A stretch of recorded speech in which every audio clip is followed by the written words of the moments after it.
So this third episode will be on stratification. So I will go back on to phenomena today. And in the first lecture, I gave a lot of examples motivated by the oceanography.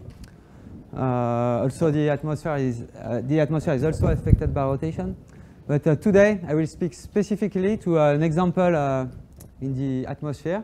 But the effects of stratification are also important in the ocean, of course. But I had to make a choice.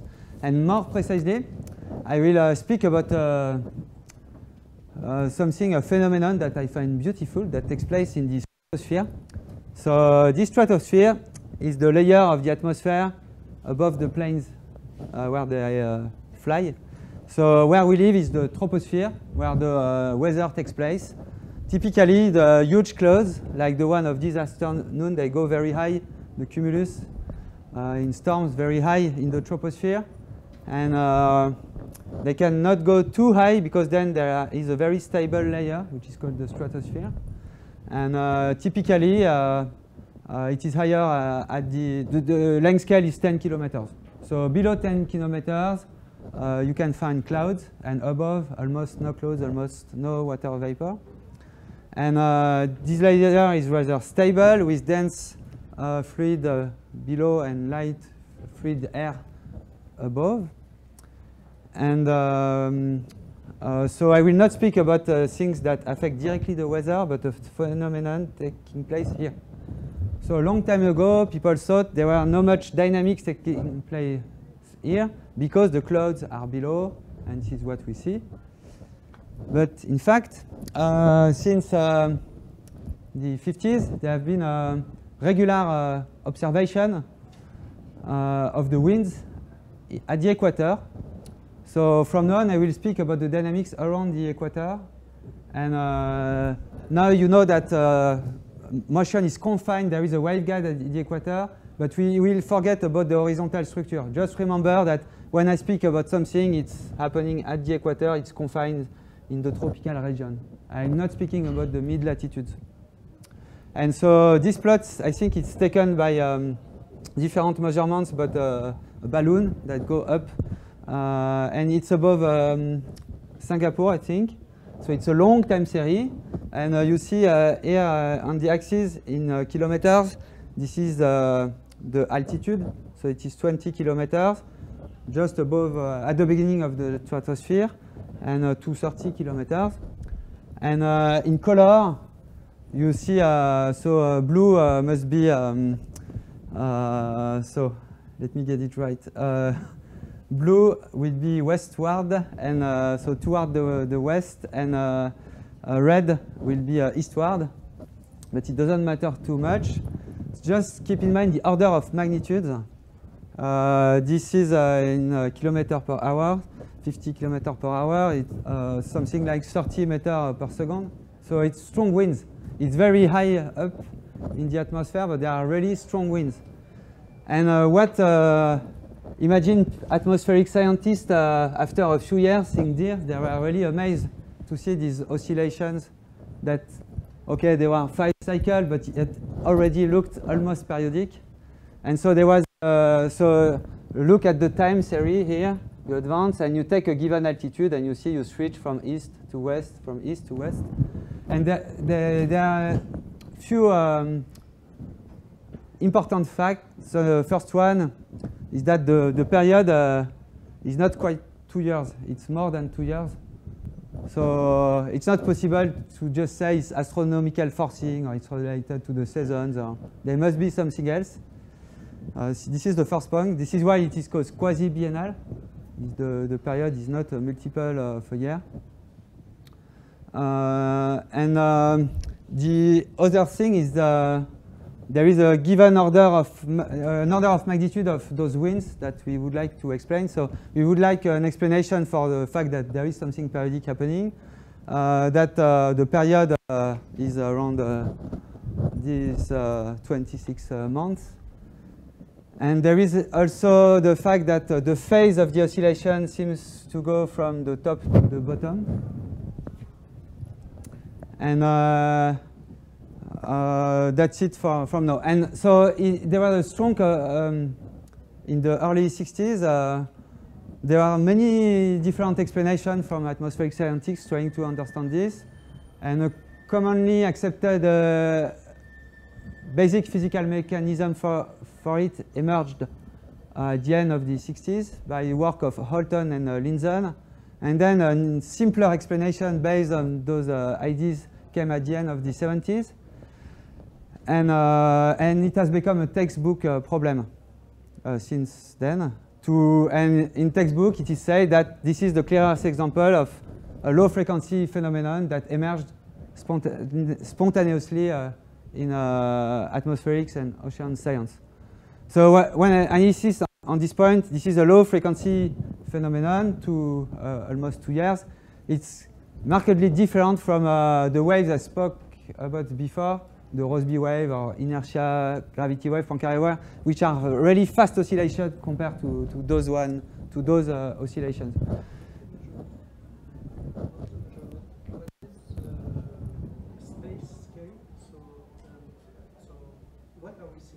So it's data taken above Singapore. Yeah, it's at some point, but you could make a measurement somewhere else. You would find the same diagram, because those are winds that flow all around, like on this diagram, all around the latitude circle around the equator. The other thing is that there is some smoothing on the data because there are a fast oscillation on the top of it, and this will be the key point. And this is the last thing I want to say about this, is that there are fast oscillations, the waves I was talking about before, that propagate. Imagine the troposphere with the weather is like a big wave generator. There are a lot of motion, turbulence, clouds, and you excite a lot of waves, a lot of motion there. And then those waves, they go into a layer of the stratosphere, strongly stratified. So the isolines, the isoplane of density moves. So you have a wave generator below, stable layer of fluids. A lot of waves are excited. We do not see those waves here. We just see the mean motions. And this is an important point because a lot of activity in geophysical fluid dynamics starts there about the interaction between what we call the waves and mean flow. So when I say waves is a fluctuation around something, and when I say mean flow is, for instance, the average around the latitude circle, or an average in some intermediate spatial scale.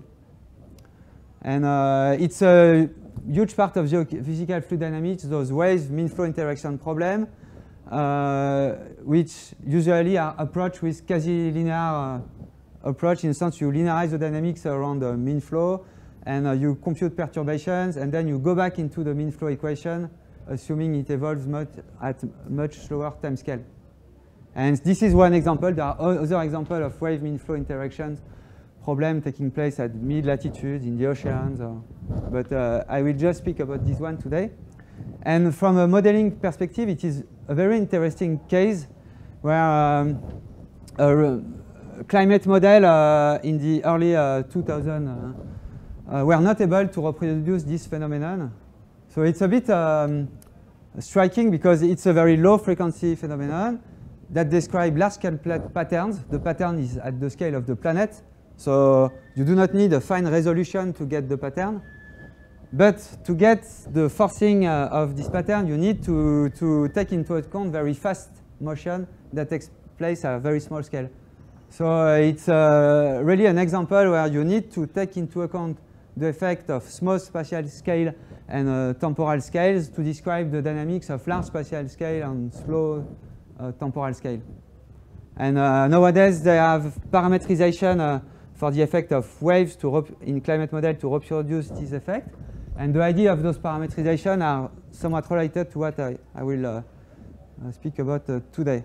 But this is still an ongoing research problem, the effect of waves on mean flows. So before going further, I would like to point that so Plumb is the atmospheric scientist that really described the minimal ingredients required to reproduce to explain qualitatively the phenomenon of oscillation. And his ideas led to a laboratory experiment where you get all the ingredients that you need. So the experiment is this kind of aquarium with 2 cylinders, one at the center, one bigger, and in between those 2 cylinders, you fill you fill the aquarium with water, but with dense water below, salty water, and you have a linear gradient of density from the bottom to the top. So it's called a linearly stratified fluid.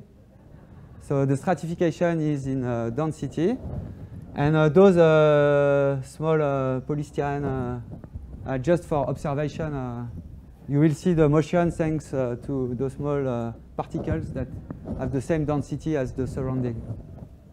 And so you should think about this fluid, this stratified fluid, as a very rough model for the stratosphere. So it's not the air, it's water, but what is important is not being liquid or gas, is being stratified. This is the first point. And the second point is that you need a source of motion, and the source of motion will be a membrane that oscillates here. So it's at the bottom of the aquarium. You have a membrane with a stationary pattern that will oscillate like this. And so this is a source of motion, and this represents the effects of the motion in the troposphere.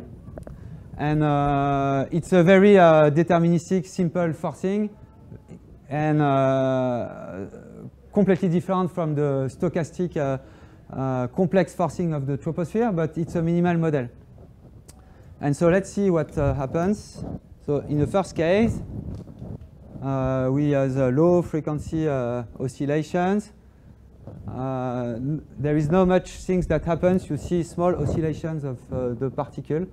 So it's the signature that there is some waves in the tank, but nothing very interesting. And then you increase the forcing, and you will see there is a bifurcation at some point. There is a threshold above which you break the left-right symmetry in the x direction. Alors here the frequency is changed, and also the amplitude is a mix of both, I think. Yeah. Yes, there is the two. They play with the two parameters, frequency and. For a given frequency, the bifurcation is expected to happen with increasing amplitude, and there is a non-dimensional parameter that I will. It's a combination of both. And so look at a given altitude, and I play it again. So this one, nothing happened. And then look at a given altitude here. You will see that there is a wind, a mean flow, and that if it is going to the right, the phase will go to the bottom, and at some point at the same altitude, you will go to the left. So it's really a limit cycle. You have a periodic solution like this.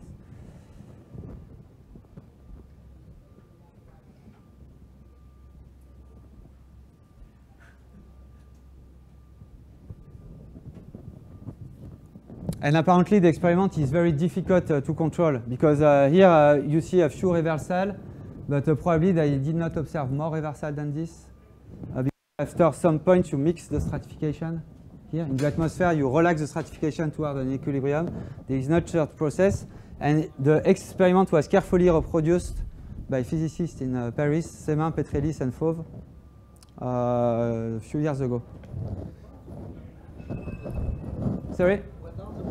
It's I think it's free boundary, but maybe they had to play with to put some solid rigid lead. It may be an issue. I'm not sure actually. So maybe there is a reflection. Yes, that's why I'm not sure. You want to in the atmosphere there is no reflection, because the waves go up, the density decreases. You have a conservation of local. The amplitude must increase. And you have a breaking of the waves at some point. So which means that you would need some sponge layer. You want to avoid the reflection, yes. But I think that if you look at the amplitude of the wave, it's pretty viscous here. And we'll see in the model that viscosity in the simple model plays attenuation, at least play a role. And the amplitude is much smaller here than here. So this is what we call the Hofmöller diagram with altitude here. This is not taken from the experiment, but this is what you would observe in the experiment. This is the velocity in color. This is time here. And you expect the emergence of a solution. And what is plotted is the velocity, average along the azimuthal direction. And it's the horizontal velocity. And that change sign with period t0.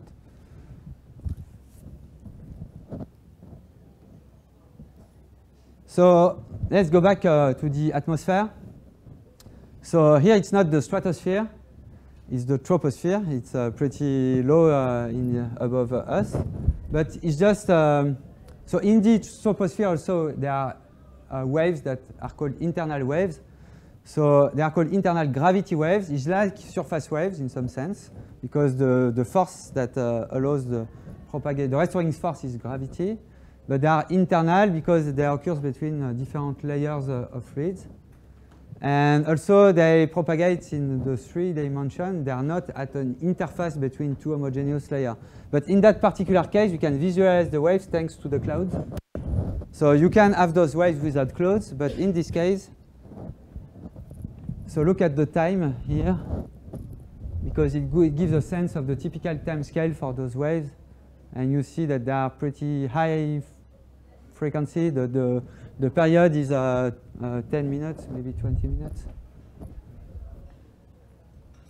So I show you this because it's good to have in mind this picture for this much higher in the stratosphere, that there are waves like this that propagate in the bulk, but not only at an interface between two parts, but everywhere. And that's one thing. And the other, now it's a laboratory experiment. It's a famous one. It's called the Saint-Andrews cross. And you have so you have a fluid still linearly stratified. So density increase from here to here linearly. You have something that oscillates at a given frequency. And keep this in mind, that when you oscillate at a given frequency, you have rays that go away from the source. And they seem to go away with a prescribed angle. And there is another striking effect, is that the rays go in that way, but the phase is perpendicular to it. So it's a bit disturbing for physicists not used to those kind of waves equation. And this is to say that we will describe waves, but very different from the standard wave, say for instance surface waves.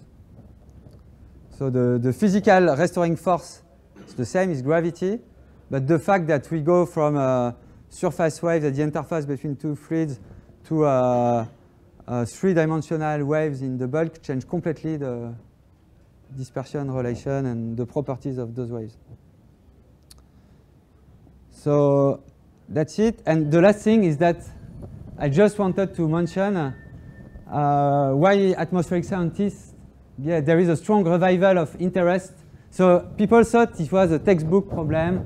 It's explained why it's periodic.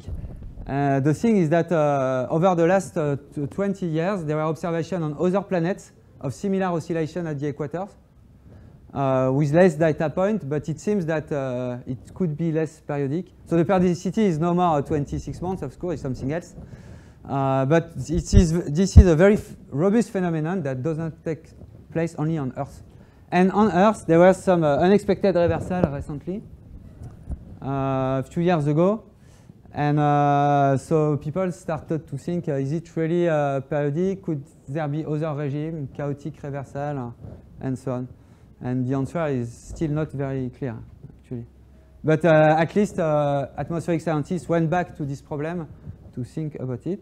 And the reason why I present this to you is that I think while there are many problems in oceanography that have been addressed a lot by mathematician. This problem of reversal, there is a model that was proposed by Plum. And I will try to show you this model. You will see there are many very horrible steps to the derivation of the model. But maybe there are interesting questions going through those steps for you. I don't know. But so the aim of the lecture will be to show you this model proposed by Plum. It's actually a model that would be relevant to the experiment that I showed you. And there is the aim of this model is to propose an equation for the aim.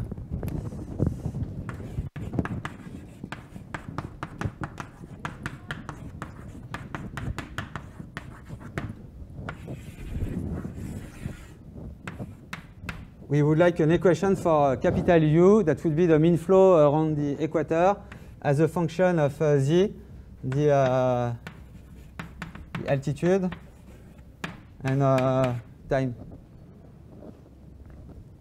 And the model was proposed by Plum. And the journal is called JASS, for Journal of Atmospheric Science. So this is the standard paper for this model. And it is a good excuse to present you some aspect of the propagation of internal gravity waves too. Okay, so I will stop with the blackboard.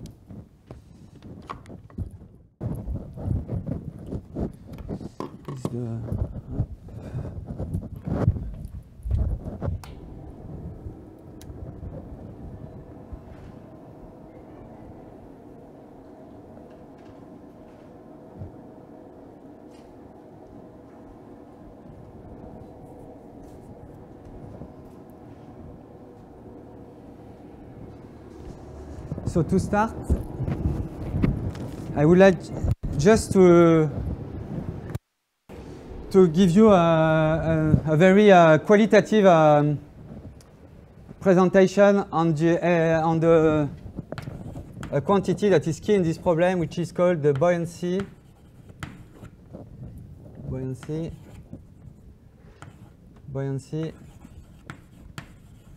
frequency, also called the Braun-Weisseler frequency, which is a key intrinsic length scale into the problem. So this is the vertical direction, the direction of gravity.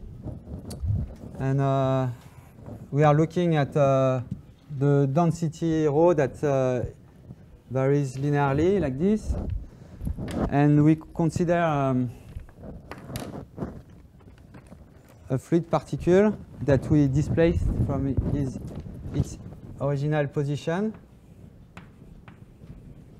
from the bottom to the top. It is initially at rest. We displaced it here with displacement, let's say, xi. And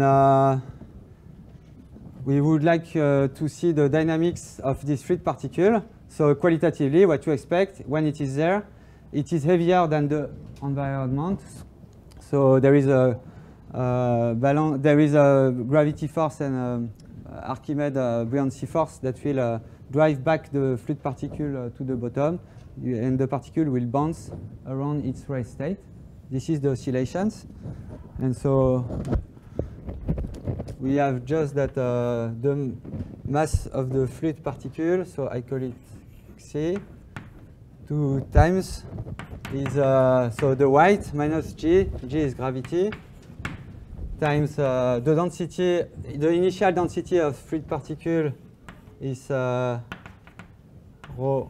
z, and here it's rho z plus xi. So this is the buoyancy force. So we have to take rho z minus rho z plus theta. Then we make a Taylor expansion first order, and you find that xi dot plus n square xi, find an oscillator with a typical frequency, which is typically wrote n. This is the buoyancy or Braun-Weisseler frequency. I can try to write it. Braun by, say, I think it's this, but, and this is equal to minus d0 over rho. So the density is decreasing with altitude, so this is positive. And typically in the stratosphere, but also in the troposphere, it's just that the factor is different in the stratosphere, it's larger. The order of magnitude is 10 minus 2 per second. And it's similar in the upper ocean. It's the typical order of magnitude, 10 minutes for the period. And in the abyss, the ocean is less stratified, it's 10 minus 3. But let's go back to the atmosphere, and it's a good order of magnitude for the stratosphere. So this is the frequency of oscillation of air particles that move in a vertical direction. Now we can do something almost similar, but saying, okay, let's force the particle to go on a straight line, but in a direction making an angle theta with latitude. And so you still you can play the same game to find the frequency of oscillation. You just impose this constraint that you have an oblique motion, and if you do this, you find that you have oscillations in that case that are given by cos theta n square. It's just the projection of the gravity force. And the important remark here is that you have a frequency omega, frequency of oscillation,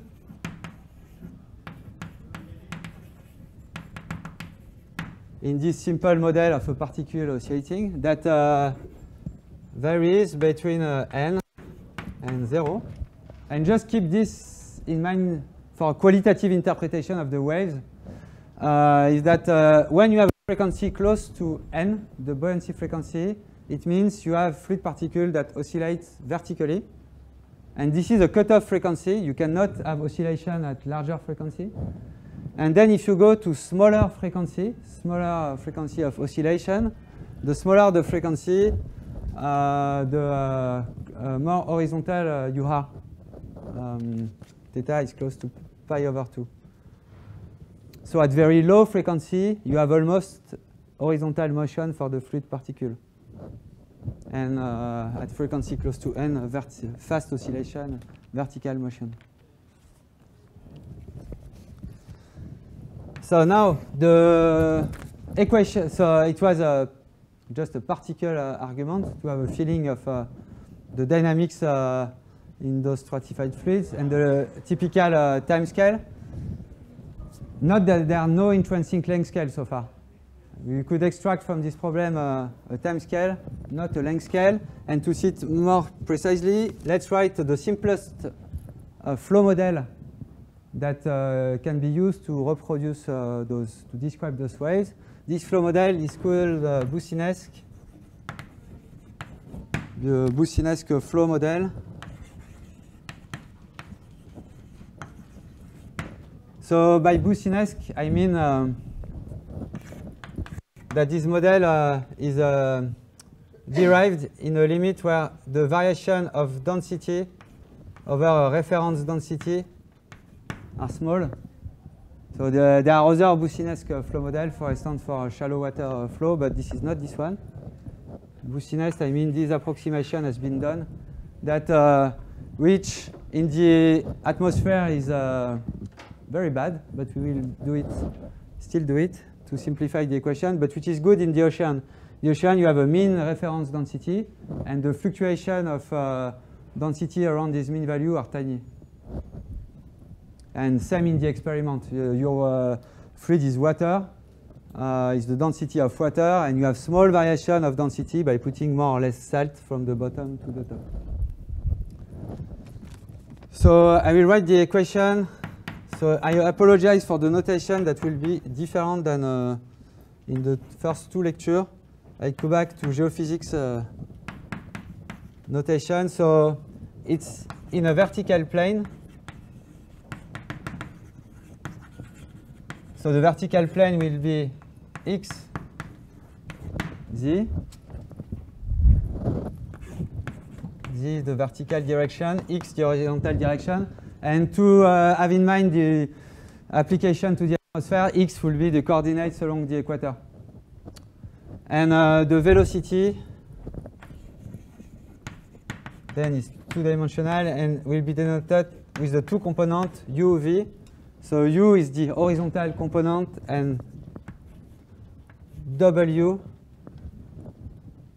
which looks like omega, but it will be a w. It's the vertical velocity. So dz u. I keep the nonlinear term, but I will soon kill them. So I have the pressure term. At some point, but not now, I will add viscosity. So same, now the vertical momentum equation plus u dxw plus w dzw dzw plus b. So I introduce a new field, b, that is called the buoyancy field. So this buoyancy field is defined as a reduced gravity or reduced density, is a reference density, a constant, minus the density that depends on x at t over the reference density times gravity. So it's a reduced density because it's the difference of density here, relative variation of density, and reduced gravity because you multiply it by g. And so we consider a divergent free flow. And so you see that it's just, okay, I missed the viscosity. Oh, yes. Thanks.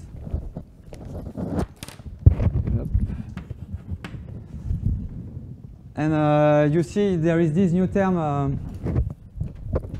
compared to Euler-Navier-Stokes. So we need an equation for this, and which is given by which can be interpreted as a mass conservation equation with the assumption of non-divergent flow, to simplify, and is the advection of buoyancy, dx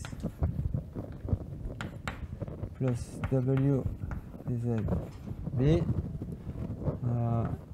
And what I will do is to say that there is either nothing, or it will be also useful at some point to add a relaxation term towards an equilibrium profile that depends only on z.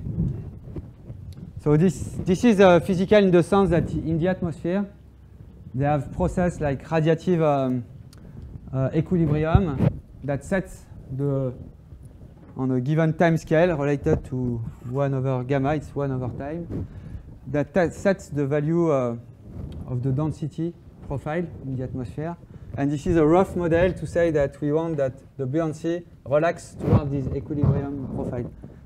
At some point, we will need this term and this term.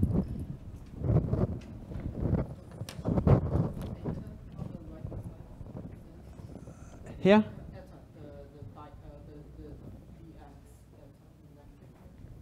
This eta is a P, I'm sorry. It's pressure. I should write it up.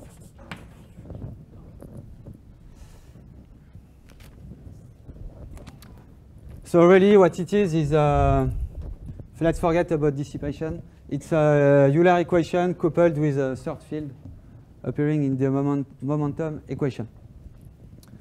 Okay, and what we will do first is linearize. We will forget about boundaries linearize around a state of rest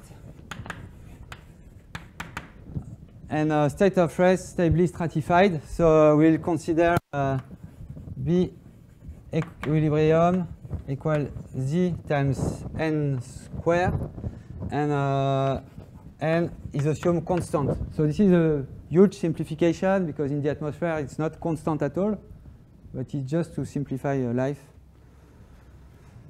So we assume n constant. N constant is associated with a density profile, and this density profile is associated with a buoyancy profile, which is thus linearly varying.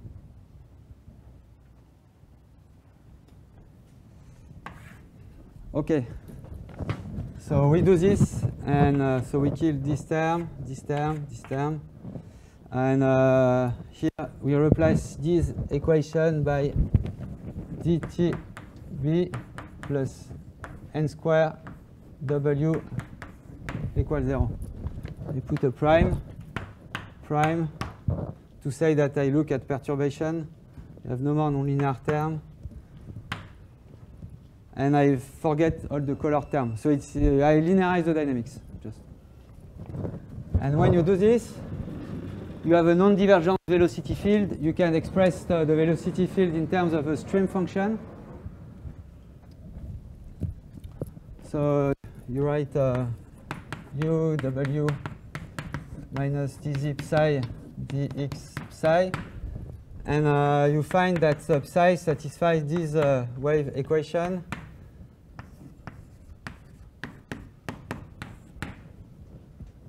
And this is the wave equation for internal gravity waves. And we have constant coefficient. We assume n is constant. So we look at a solution on the form with Fourier mode, omega t minus e kx minus e mz. So here I will sometimes use k. Sorry, I put an arrow. But just to say that this is the wave number with m will be vertical wave number, and this is the horizontal wave number. And so the dispersion relation is n square k square over k square plus m square.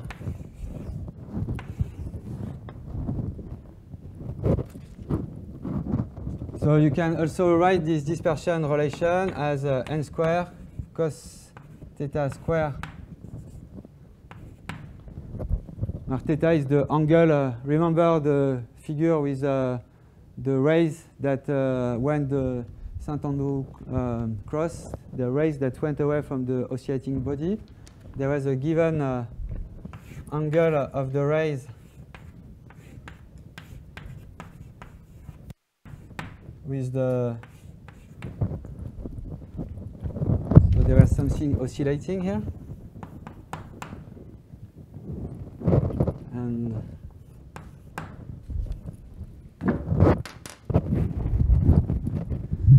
and what is striking is that here we have something oscillating that imposes a length scale, but if you look at the dispersion relation, you see that there is no length scale imposed. The frequency set the angle of propagation, but you could have a given length scale, and you have no length scale in this problem. And this is the complementary to surface waves. When you excite waves, you set a length scale, but no preferential direction. When you throw a stone, you have circles that are created. Here, when you throw a stone, inside the water, you have rays at a given frequency, at a given angle that propagates, but nothing is said about the frequency. And as a remark, here we have something like a classical Fourier mode solution, because I have an open domain, I have no boundary. But actually, when you put a boundary, you take a closed domain, you can do experiment for this. There are something very peculiar that happens, is that you have a singular modes, generalized eigenmodes that emerge, that are called wave attractor. in closed domain.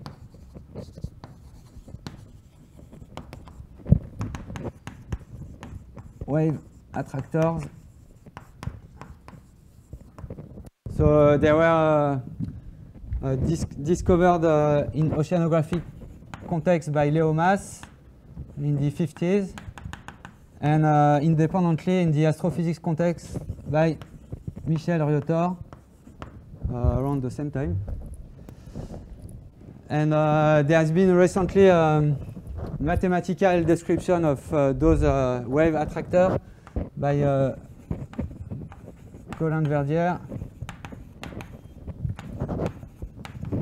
Saint-Raymond, and the date is 2018.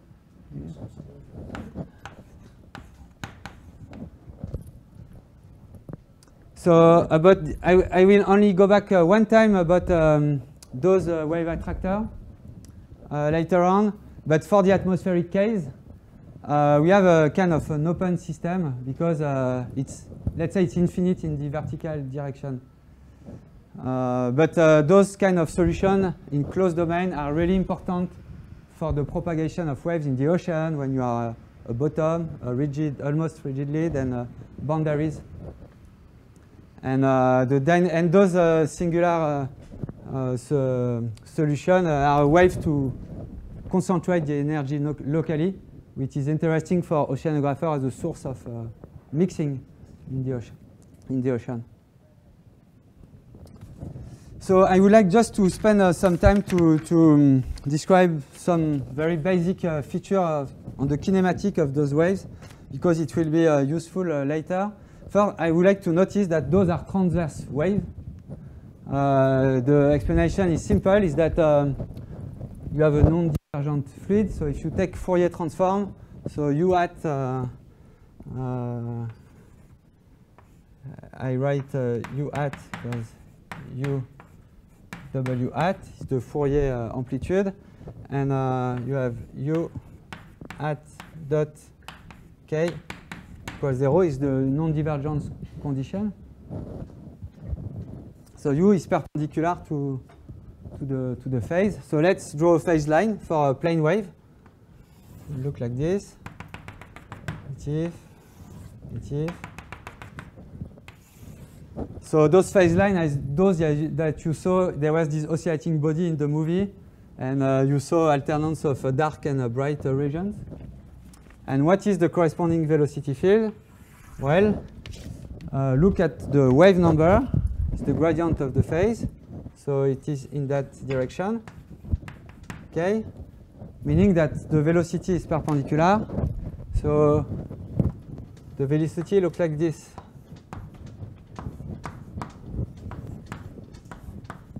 So the velocity of the fluid particle is really along the rays. And this is a bit similar to the argument of the fluid particle here that gave us the angle of propagation. So this will play an important role to understand the interplay between the waves and the mean flow, to have this picture in mind.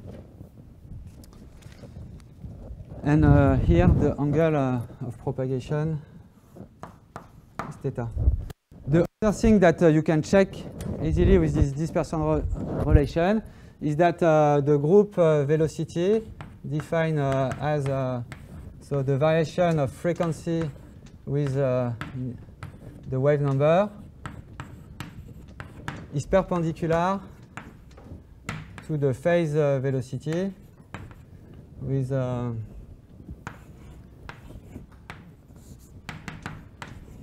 phase velocity given by omega over k square k. And meaning that if your source, the group velocity is the propagation of energy, so if your source of energy, okay, it's supposed to be a plane wave, but let's say I have a source somewhere, the energy would go that way. It could go in the other way here, according to this, but you have the condition that the energy goes away from the source, a radiation condition. So this is the group velocity. The phase velocity is along k. And in the Saint-Andrew cross, this is what we saw. There were a group velocity like this, like that. And phase velocity going that way, that way, that way, and that way.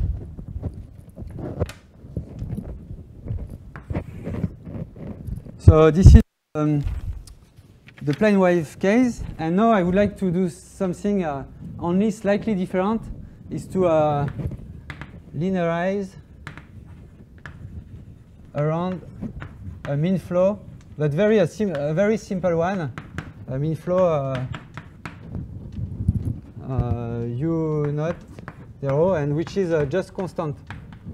So this is just Doppler shift in the sense that in the equation above, look at what happens in your linearize around the mean flow and the same stratification.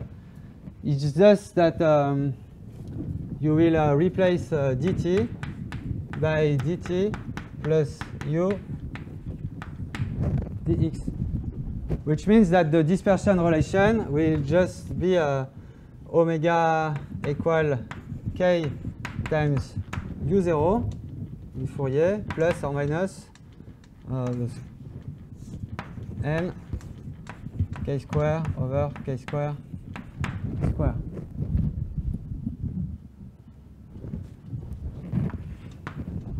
So now there is an interesting consequence of this. If you assume we have local plane waves, and we look what happens with a flow that mean flow that varies with altitude. So let's look at it. So let's start from below and say we have some kind of wave generator here, and there is no wind. There is no wind, and we have say a wave. The frequency is such that the wave is like that. And then above, there is another region with some constant wind, u0. The frequency is not changed, but because of this term, you will see that k is prescribed. The horizontal wave number is set by those boundary. This forcing sets wavelengths, k set, and omega set. So the forcing set the horizontal length scale. This is this way 2 pi over this wavelength, and set the frequency. So the only thing that can change if the u0 change is m, the vertical wave number. And so what happens is that the angle of propagation will change. It will be like that. And then you can even say that you have a stronger wind above. And you could even say that this wind is such that at a particular altitude, you have, which is called a critical level, where omega equal k 0, v naught. Then you completely focalize the angle of the rays is close to 0.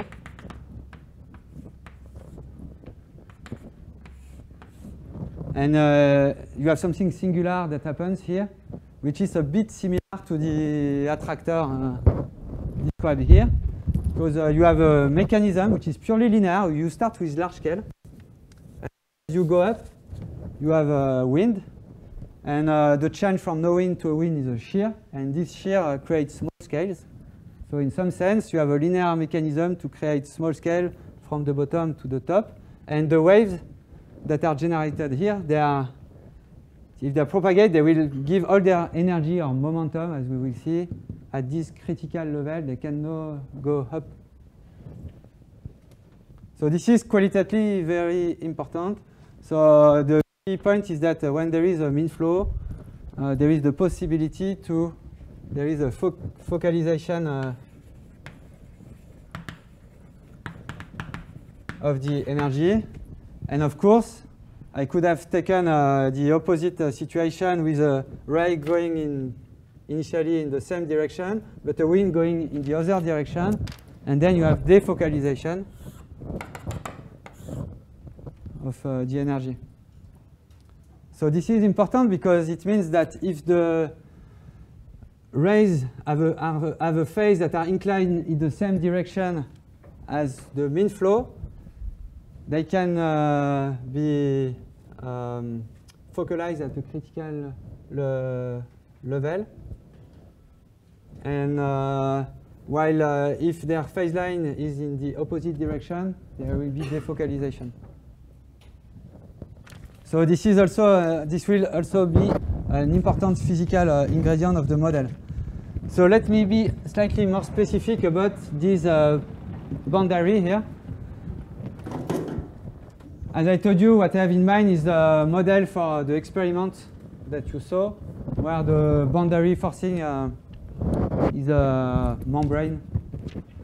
And what we will consider two simple cases. The case of where the membrane is a propagating wave, sinusoidal wave, and the case where we have two counter-propagating waves, standing waves, which is the case that we saw in the experiment.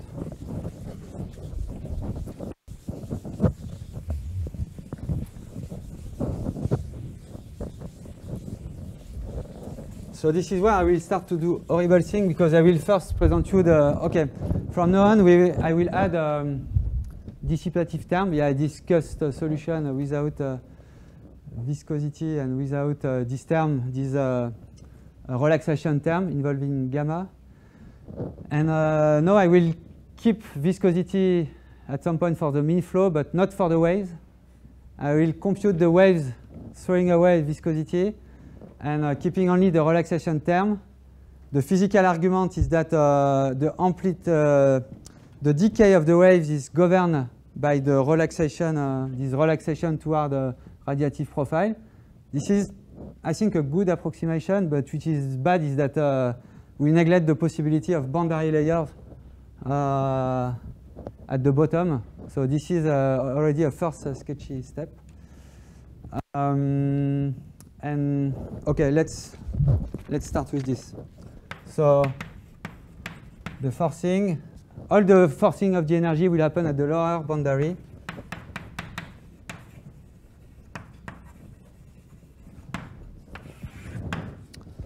And in principle, we should set a condition, no-slip boundary condition, but we have an oscillating membrane, so this no-slip boundary condition will be simple.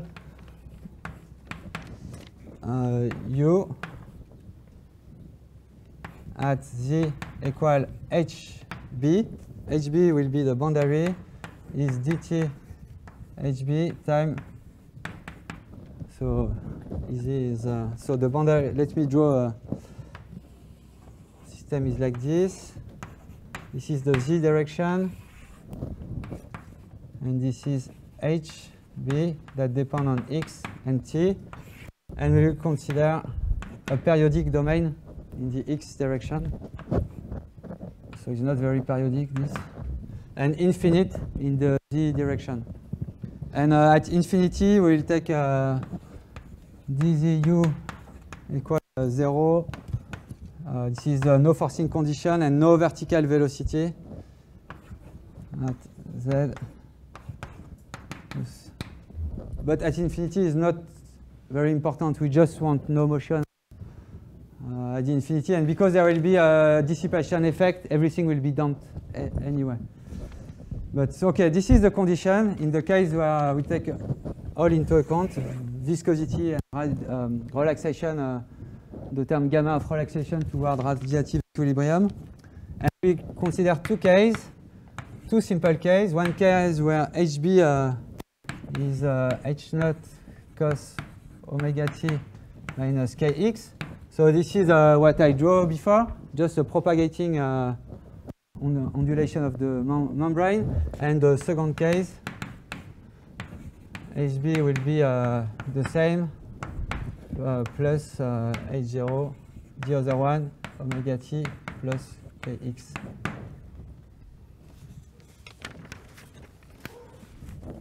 Okay, so that was for the boundary condition, this membrane that oscillates. And then I need to define what I mean by mean flow and perturbation. So far, I just say I have a frozen in time mean flow. I even assume that it was constant. Then I just draw a schematic diagram saying let's vary it with Z. So what do I mean more precisely by a mean flow is that I will define U bar. So U is the horizontal velocity as an integral over the x direction. So this is 0, L. So you integrate along the equator, 0, L. And then I need to make some integration to filter out fast oscillation of the waves because I want to describe motion over few months to 2 years. And I have fast oscillation that are a few, say, from 10 minutes to hours to days, maybe.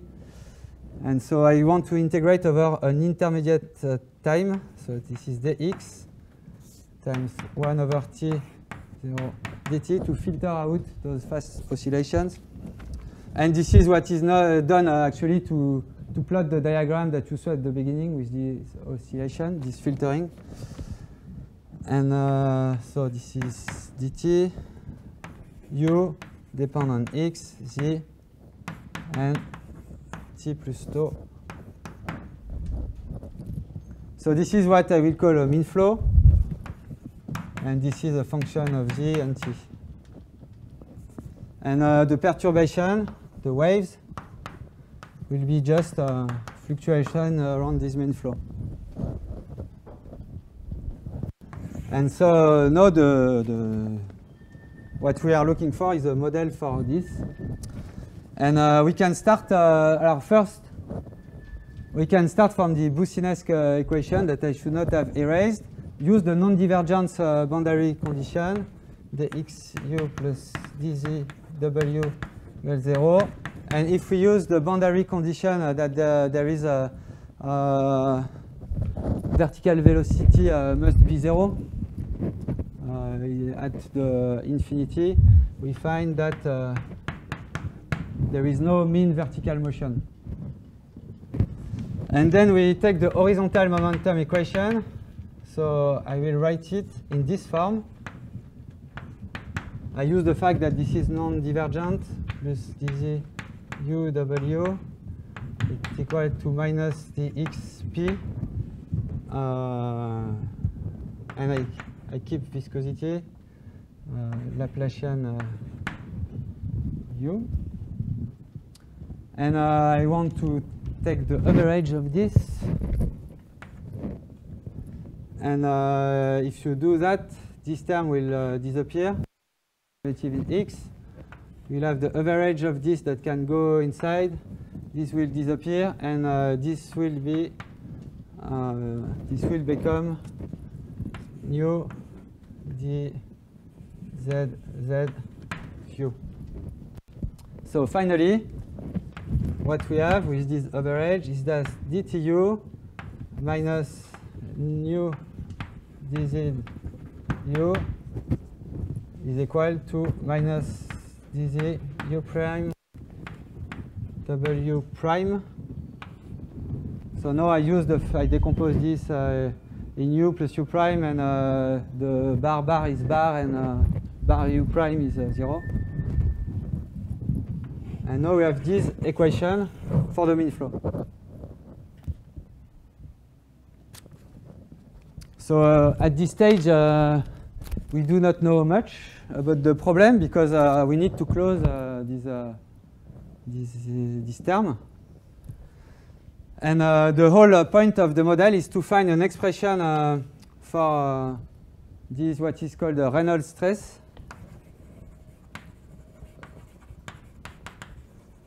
A closure for this. And we would like to have an expression of u prime. So this is the aim. Model u prime as a functional of u bar. And so the idea proposed by Plumb was to say we can do a quasi-linear approach.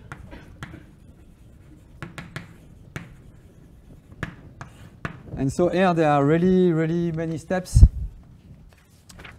The quasi-linear approach will be one to compute u prime, double u prime, and all the prime quantity actually from the knowledge for frozen in time u bar z t. So we assume there is a time scale separation. This is an assumption to compute the waves. And then we assume the waves has time to equilibrate. This is another assumption. And then what we, so I write it, take the limit t goes to infinity to get an expression of u prime w prime.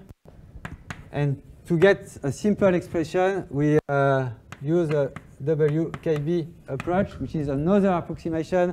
We have to make sure that the length scale of the waves is much smaller than the typical scale, spatial scale of the variation of the mean flow. So I told you there would be many steps, and I'm going through there. And once you have done this, you can go back into this equation, plug the expression of the Reynolds stresses that you found with all those approximations, plus the approximation that will neglect possible boundary effect here due to viscosity. And then you evolve u bar. So this is what I will show you. There's different, not the detail of the different states, but the outcome of this model proposed by Plum.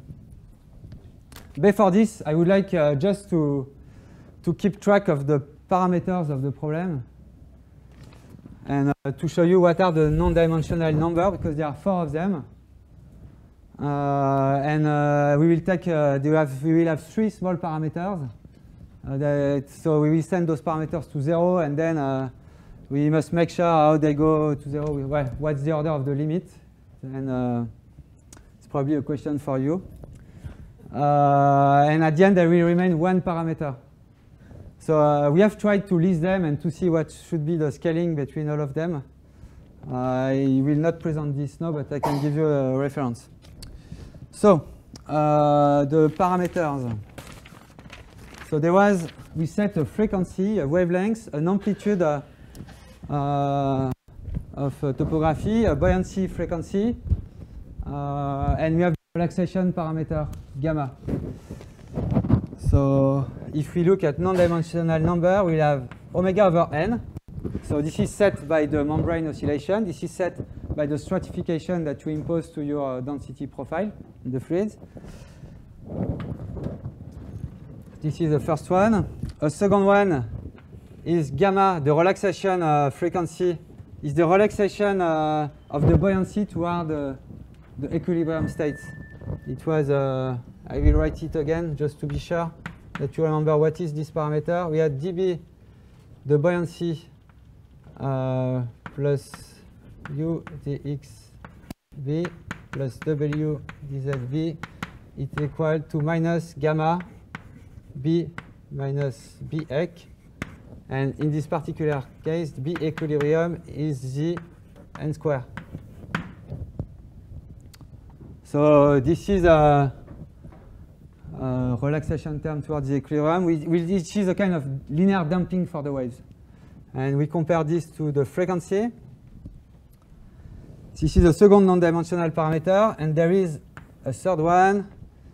H naught, the amplitude of the oscillation, of the forcing, times K. I have a problem with dimension. I must have the high dimensionalized case with L in some sense, because no, it's good. It's a length, 1 over length.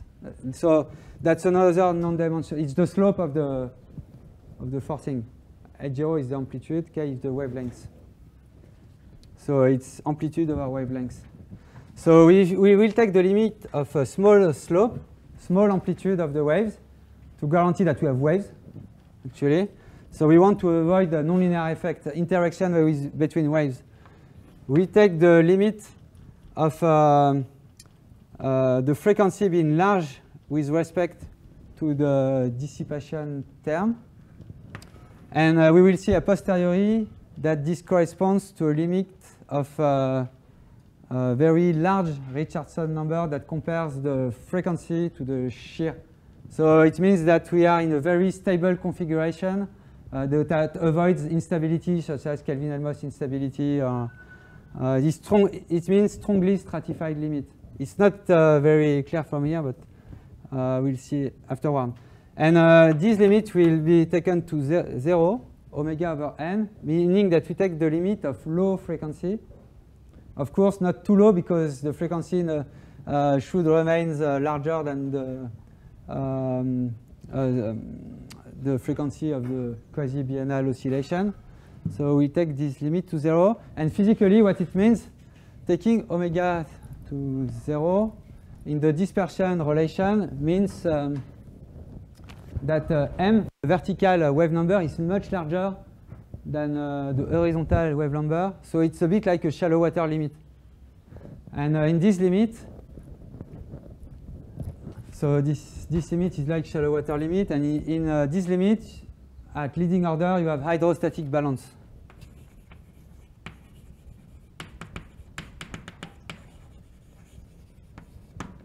And linear, I should say quasi-dynamics. And this parameter is important. This is this parameter that guarantees the scale separation for WKB. And then there is a mix of those parameters to be used to justify the scale separation in time. Okay, I will not say more about this. But I told you there are 4 non-dimensional parameters, and those parameters will go to 0. We will have 1 in n at the end, which will be the control parameter for the bifurcation in the system. So let me write this last parameter.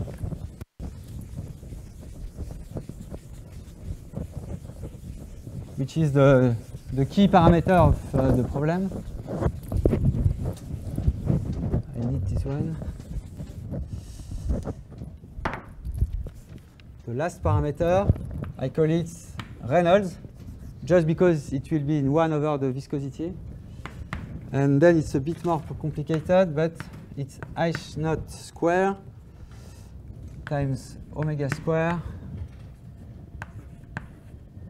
to omega nu. And this compares the forcing to the dissipation. So the 2 dissipation terms here, gamma and eta, and the forcing is really, when you increase the amplitude of the forcing, you increase H naught, and as you see, when you increase the frequency, you also increase this control parameter. So this is the parameter that, when it is varied in the experiments, leads to the appearance of the bifurcation. How much time do I have? It's 20 minutes? Okay. So before to show you the model, I just would like to say a word about an effect that is called wave streaming. Streaming is an effect that is known for people doing acoustics. When they create very high frequency acoustic waves, they are able to generate a vertical flow, a mean flow. And this is called streaming. And this is due to wave attenuation. And actually, in the book of Lighthill on waves in fluids, he presents in the same chapter the problem of acoustic streaming and the problem of the generation of a mean flow by internal waves attenuation. And there is a very, very simple qualitative explanation to streaming. So consider this equation above for the mean flow. Forget about the viscous term. Just look at this Reynolds stress and go back to the plane wave case. So we will look at two lines. And here we look at what is u primes, v primes, average along a latitude circle. So when you go up, you go to the right. So which means that when w is positive, u is positive. So this quantity is positive. When you go down, you go to the left. And because this is supposed to be a plane wave that I draw, this quantity is invariant, so the derivative of this should be 0. So plane waves cannot generate a mean flow. But now let's think very qualitatively. What happens if you have some attenuation? It can be viscosity, but it can be the parameter gamma that damps the waves. It can be anything. It could be even breaking. It's a nonlinear term. The only thing that I need to assume is that the amplitude of the waves here is smaller than this one. So then you will see that dz u prime w prime is negative if there is a attenuation.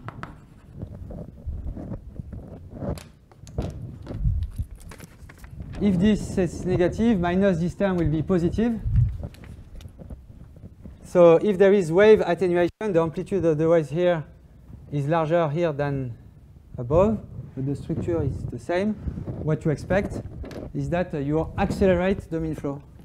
So the net effect of wave damping or wave attenuation is to generate a mean flow in the same direction, horizontal mean flow in the same direction as the phase speed, which is in that direction. If I had a wave going in the other direction, I would generate wind in the other direction. And in the experiment, you have the sum of a wave that propagates in that direction, plus, because it is a standing wave, of a counter-propagating wave that goes in the other direction. So you have a wave, if it is attenuated, that push toward the right.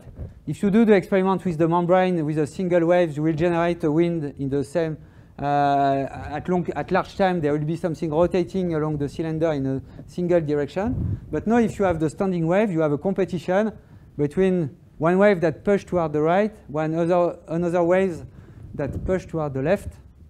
And you need to break the symmetry at some points to see the oscillation appearing.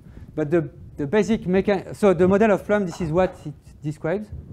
What I say with words here, this effect of streaming of the waves on the mean flow. And as we saw here, if you change the mean flow, you change the wave pattern. In particular, if you are close to critical levels, you concentrate the effect of the wave at a given latitude, and you will have a feedback like this on waves that will be concentrated close to critical lines.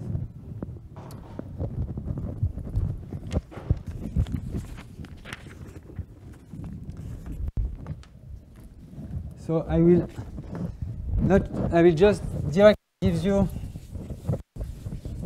the expression once you have done the WKB approximation, you've taken the large time limit. What is the expression of the Reynolds stress? What you have to do to get it is to write the Taylor-Goldstein equation with generalized Rayleigh equation, and just that you add stratification.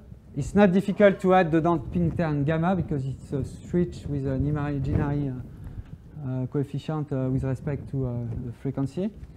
And so you write, so it's the wave computation.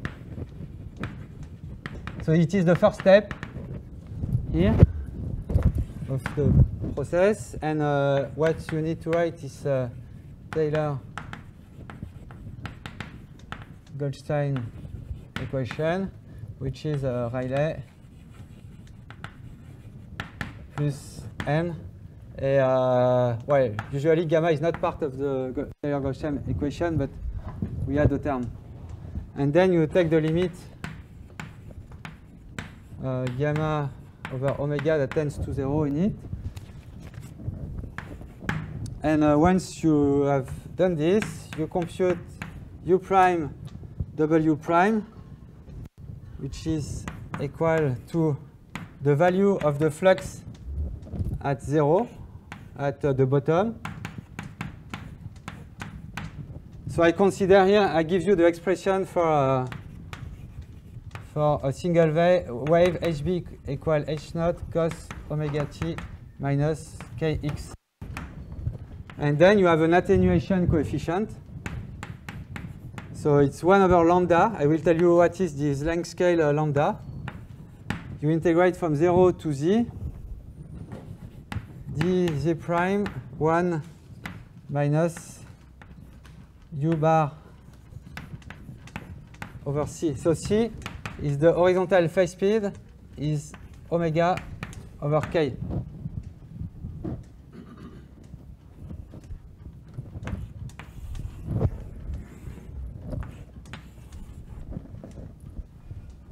So this is the model. Oh yes, there is up this. So what says this formula? First, consider the case when there is no mean flow. So u bar equal 0. It does state that you have an exponential attenuation of the wave amplitude. So you could start from this with a single wave, and you start here. You have damping. It's linear damping is the term gamma.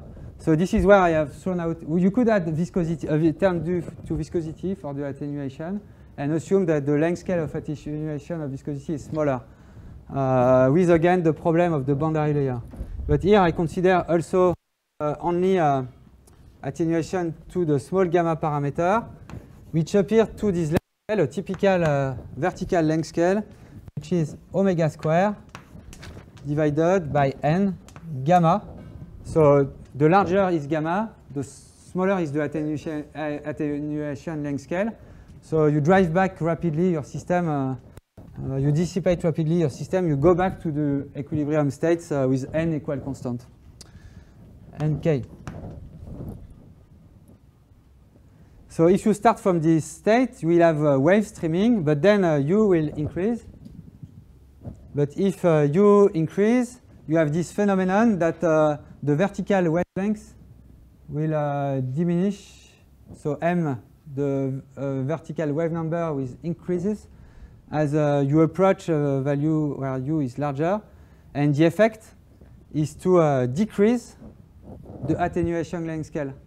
So the physical idea is that when you are close to a critical layer, you create smaller scale, and the smaller if you create small scale, you dissipate more efficiently your waves, and so you attenuate more efficiently your waves. And you see that you cannot go across this critical layer with this model. It blocks. If we had a profile of velocity that goes above the value c, the waves, the flux above this threshold would be 0. The wave will. We say, the jargon is to say that the wave deposits its momentum at the critical level. So this is for one wave.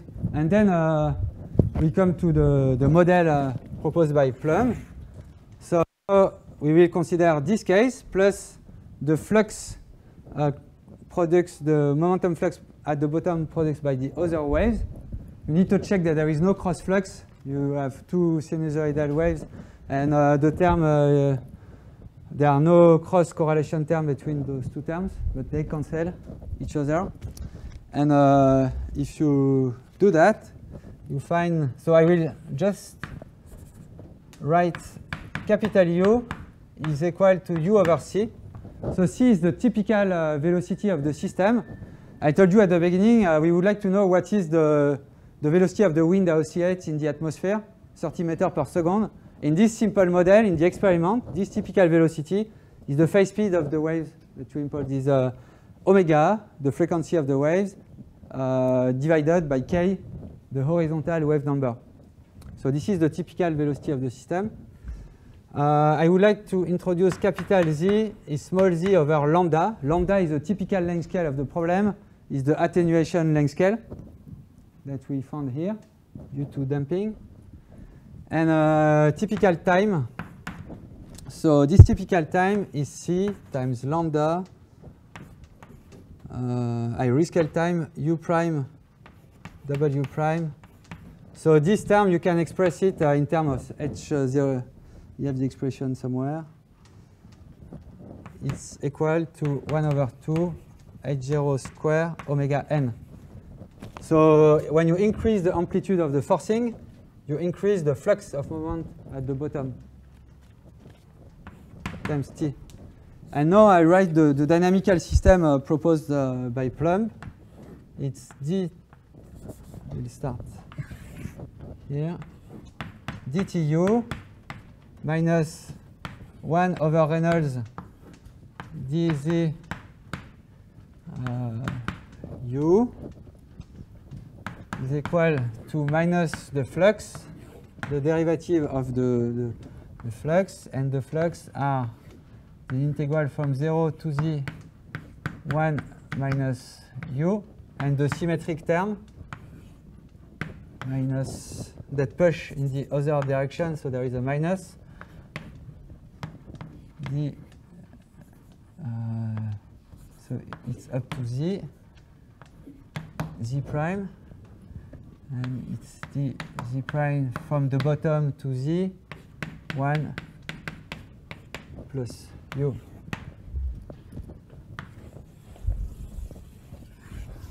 So this is the equation we were looking for.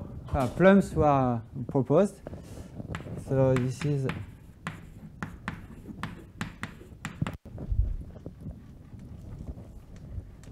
and it's possible to simulate this equation. I actually did numerically, and actually what I showed you when after the experiment, the diagram when we see the limit cycle that looked like the QBO that emerged was obtained from this model. It's also possible to compute the threshold for the bifurcation, the first bifurcation explicitly, and then there are other bifurcations. There is a route to chaos in this system. It's a funny system that we really do not understand really well. And because this is one case with two waves, but then we can place with, we had two counter-propagating waves, but you could choose to add stochastic forcing or a collection of waves. There are many things to explore into this one. Why in your second integral you have a plus? There is a plus because this concerns the waves that goes in the. Here I showed you the expression for waves that goes toward the right, and the other waves will be amplified at its critical layer, which is minus u. We have one wave with phase speed c, and one wave with phase speed minus c, and this is the origin. And there is this is better like this. But this is a plus and a minus. And this corresponds, this is 0 when u is close to 1. So when the flow is eastward, and this is maximal when the flow is in the other direction, westward. So it's finished? Okay, so I will just conclude with a few remarks. First, what is nice with this model is that you get the typical time in this model. I'm not claiming it's exactly the same for the atmosphere, but you get something very interesting. You have a parameter that governs the bifurcation, the control parameter. This is, we call it the Reynolds number, but well, it's just the control parameter. And then you see that when you rescale the parameter like this, you see that the time of the QBO should scale like the typical time of the system, like the momentum flux over c lambda. And qualitatively, what is it true? Sorry, quasi-biennal oscillations. I should have said it right. Thanks. Quasi-biennal oscillations, yes. I have a doubt.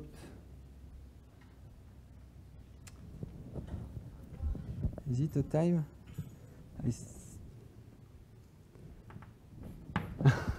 I think this is a time.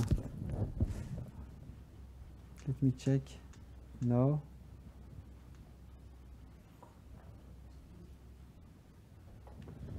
I have a doubt.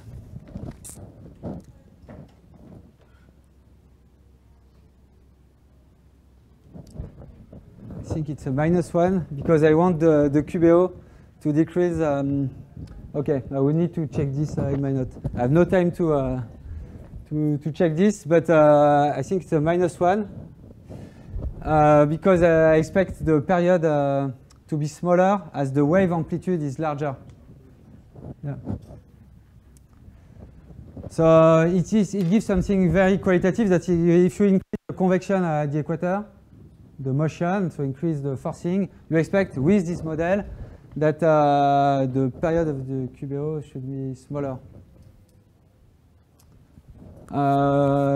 Then another remark that there is an important question that this model does not address is the meridional structure of the phenomenon, because here we assume that everything is confined in the vertical plane at the equator, but then there is a question, we know that waves are trapped at the equator, but the waves that are trapped and that I described are not directly those internal waves, they are those waves influenced by rotation, like the Kelvin wave, the Rossby waves, and the Kelvin wave and the Rossby waves plays a key role in this problem. So see, those are Kelvin wave and Rossby wave that would have a vertical structure that could propagate. And actually the initial explanation involved those waves, and the observation show that Rossby waves at the equator, Kelvin waves at the equator play an important role. But it's just that you need also some smaller scale internal waves to get the phenomenon working in the models.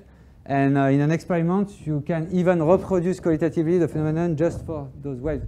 So the message is that you just need counter-propagating waves that interact with in a two-way coupling with the mean flow. So I will stop here. Thanks.